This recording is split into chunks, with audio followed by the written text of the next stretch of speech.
ہمارے یہاں چھٹی منانے کا تو رسم ہے جس کا شریعت سے کوئی تعلق نہیں ہے، لیکن چھٹی کے بعد ساتواں یہ منانے کا شریعت کا حکم دیا ہے، اس کی طرف ہماری توجہ نہیں ہے۔ دھیان سے سننے والی باتیں ہیں۔ ہم لوگ رسم و رواج میں اس قدر الجھ گئے ہیں کہ رسم و رواج کے چکر میں جو شریعت کی روح ہے، جو شریعت کا اصل حکم ہے، اس حکم کو ہم لوگوں نے پامال کر دیا ہے۔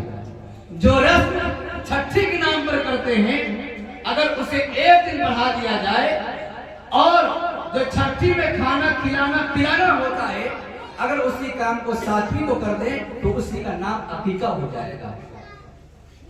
چھٹی کرتے ہیں، گناہ ملتا ہے، ایک رسم کو زندہ کرتے ہیں۔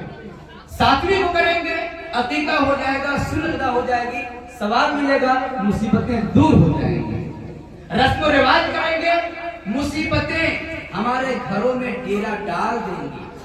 ساتویں کو کریں گے، عقیقہ کریں گے، مصیبتیں دور ہو جائیں گی۔